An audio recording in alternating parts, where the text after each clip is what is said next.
આમોદની Pursa road નવી નગરીમાં આવેલી આંગણવાડીમાં વરસાદી પાણી ટપકતા બાળમંદિરના નાના ભૂલકાઓને બહાર બેસાડવાની નોબત આવી હતી।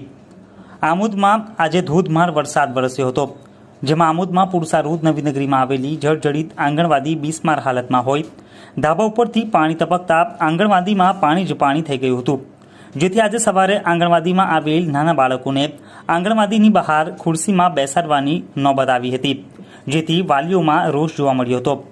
આ અંગે આંગણવાડી કાર્યકર રેખાબેન પરમારે જણાવ્યું હતું કે અમારી આંગણવાડી જર્જરિત હોવાથી અનેક વખત રજૂઆત કરવામાં આવી છે, તેમ છતાંય રિપેરિંગ કરવામાં આવતું નથી, જેના કારણે આજે વધુ વરસાદને કારણે ધાબા ઉપરનું વરસાદનું પાણી નીચે ટપકતા આંગણવાડીમાં પાણી થઈ ગયું હતું, જેથી બાળકોને બહાર બેસાડવાની ફરજ પડી હતી।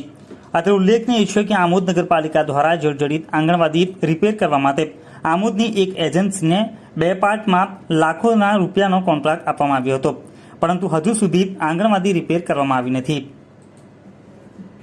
શું નામ છે તમારું? રેખાબેન।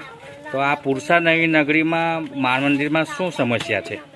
બધું આખું બાર મંદિર કરે છે, બાળકોને કઈ બેસાડો? એવું તો તમે આની આગળ રજૂઆત કરેલી છે? હા, કરેલી છે। કોને કરેલી છે? નગરપાલિકા। નગરપાલિકાને। આ છોકરાઓ બધા ચોમાસામાં વરસાદ પડે તો બી બહાર જ બેસે? હા, બહાર જ બેસે છે। એવું તો બધા વાલીઓ મહેમાન કેવા આવે છે કે તમે કેમ બહાર બેસાડો? તો તમારું શું કેવું છે? વહેલી તકે આનું કામ થઈ જાય તો સારું વળી। શું નામ છે તમારું? રેખાબેન। આ છોકરાને કેમ બહાર બેસાયેલા છે?